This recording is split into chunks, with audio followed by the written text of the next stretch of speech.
Hello and welcome to Friday's edition of Yesterday in Baseball. My name is Luke and we've got a great show for you guys. Like I said, it's the end of the week, it's Friday, and we have some baseball news to cover. Usually I have a pretty rigid script that I kind of stick to for all my topics, but today I felt like just kind of coming out here, we're going to riff a little bit and just talk some baseball. You know, not that structured. Again, like I said, we'll have some topics. I want to cover the Taylor Ward, Grayson Rodriguez trade, some of the qualifying offers, who's been accepted and who's denied it, and just some other baseball talk. So, like I said, I hope you guys have had a great week. Here we are Friday, and we're getting closer and closer every day. We're closer to spring training and that WBC that's coming up. I've been very excited about that. Without further ado, I want to hop into this trade between Baltimore and the Angels. So like I said, the Angels shipped off outfielder Taylor Ward to Baltimore for Grayson Rodriguez.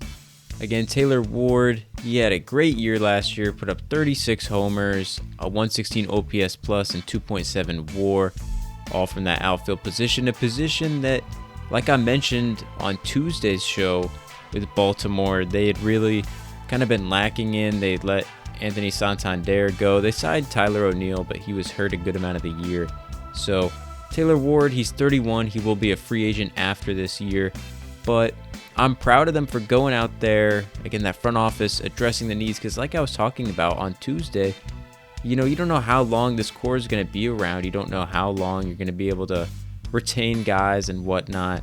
So, you know, letting any year go by is a massive waste and a failure. So it looks like they're trying to right their wrong from last year and be a competitive team again, which I love. Now, on the Angels side, they've struggled with pitching for years. I mean, in 2021, in their draft, they just drafted pitchers through every round of the draft, and it hasn't worked out well for them. So they've picked up Grayson Rodriguez, a 25-year-old. He's only got 2 years of service time, so they'll get him for 4.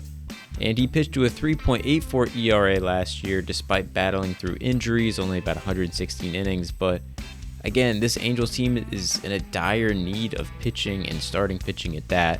So, I mean, it just makes a lot of sense for both sides. I mean, it's so early. You can't really say who won trade.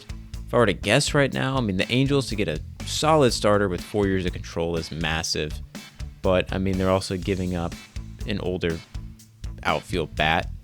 But, again, they're probably not going to be competing next year. They've kind of had their struggles lately, so I think it's a good move for both sides, truly.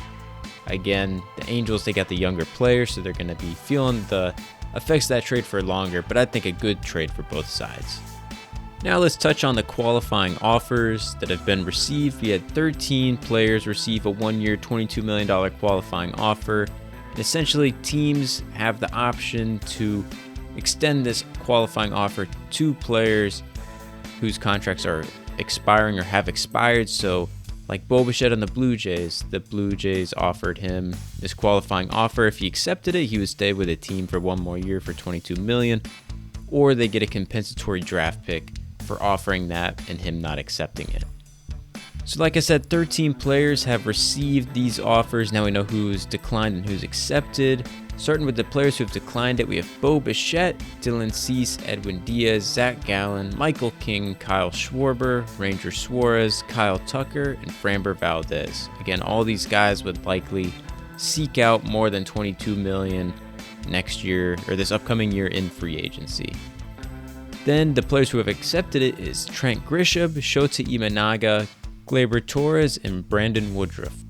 I saw many Yankees fans were kind of disappointed that they offered Trent Grisham this qualifying offer. I mean, he's only gotten paid $5 million last year. He had over 30 homers. He had a solid year. But, I mean, now he's getting paid more than Bobby Witt Jr. next year. Shota Imanaga, not totally to be unexpected for that move.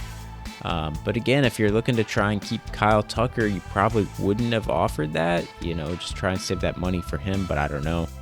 Brandon Woodruff, I can't say his name, and Gleyber Torres both kind of seem to be expected, although, again, big pay raise for Gleyber. So it'll be interesting. Bo Bichette, officially a free agent. Dylan Cease, he's going to try and fetch a big return. Again, Zach Gallen. There's just a lot of big names here. Kyle Schwarber, I'm definitely not surprised by, and Kyle Tucker as well. Both of those guys are going to be fetching high average annual value there, and just long deals, especially Kyle Tucker. He could be one of those guys getting a Vlad Guerrero or Soto-esque deal. In other not so exciting news, but not unexciting, we have NBC is the new home of Sunday Night Baseball. ESPN's done it for a while, for years now, and I just don't think they did a great job with it. I mean, again, as a Cardinals fan, would watch, every Sunday Night Baseball. It's fun. Baseball, we don't really have like a prime time like football where everybody's locked into one game, and hopefully NBC can help kind of cultivate more of a culture around, making it a fun thing to have and all baseball fans tuning in, kind of making it more of an event. But like I was saying, as a Cardinals fan, I would watch them do occasional Sunday Night Baseball broadcasts of the Cardinals, and they couldn't say Brendan Donovan's name right for years. They kept saying Donovan, and the fact that nobody could put in that note, it's spelled Donovan too. It's a stupid gripe, but just kind of goes to show I felt like there wasn't a lot of care behind it there. So again, I'm looking forward to having a broadcast to do these big primetime games and, do it right. And on top of that, maybe, they won't just give it to the coastal teams every week, because I felt like every other week you see, New York or LA, San Diego, the Braves, like each of those teams were probably in Sunday Night Baseball 80% of the time.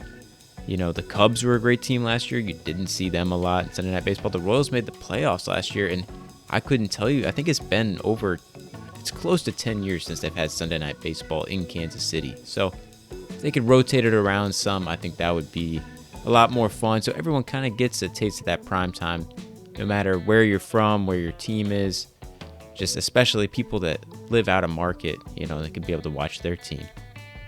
So enough of the boring NBC, ESPN talk. Let's go on to a couple more bigger kind of moves that we've seen. Raisel Iglesias re-signed with the Braves on a 1-year, $16 million deal.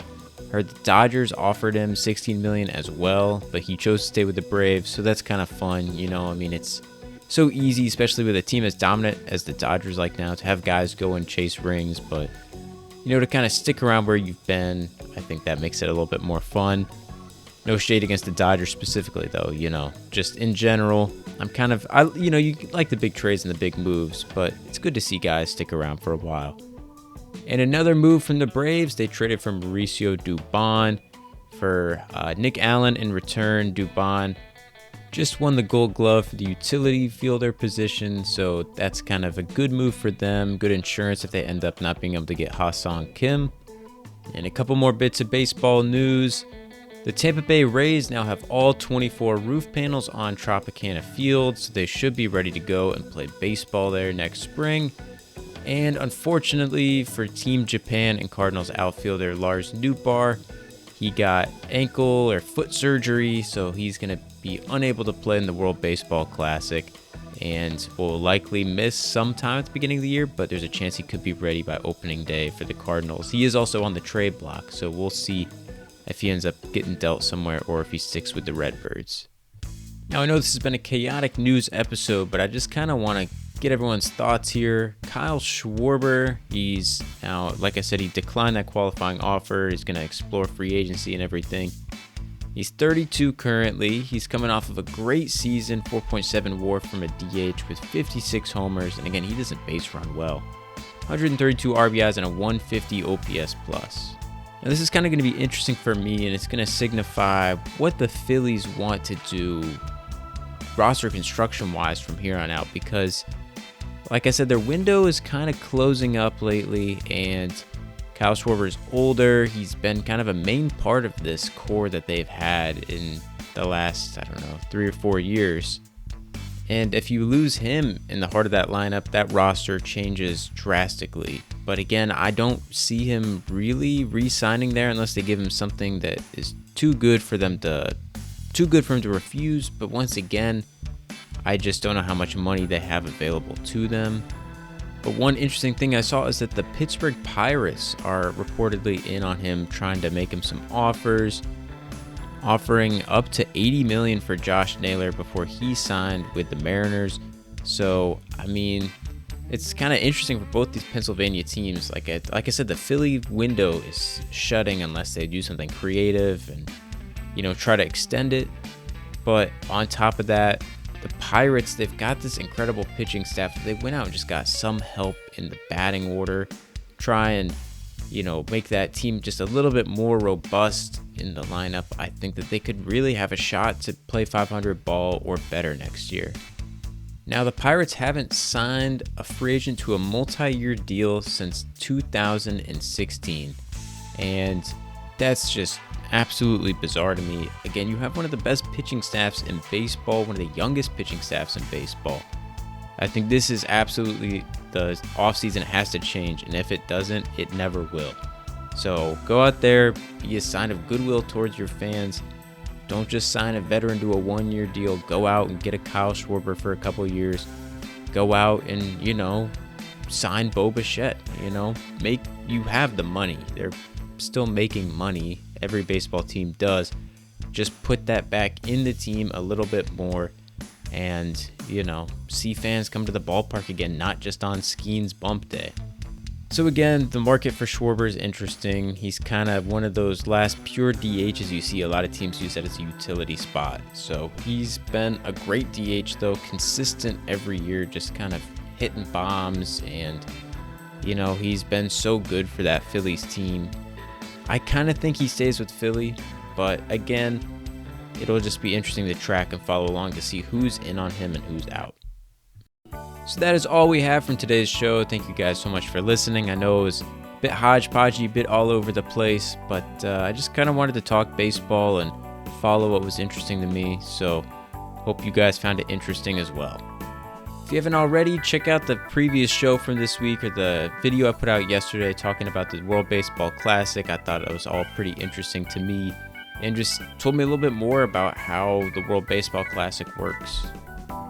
So we got Thanksgiving next week in the States, and then after that, it'll be kind of baseball action again as we'll get some winter meetings and I'm sure some free agent signings, some WBC news, and more. So stay tuned here for all your baseball action. Thank you guys again for listening, and I hope to see you guys in the next one. Take care.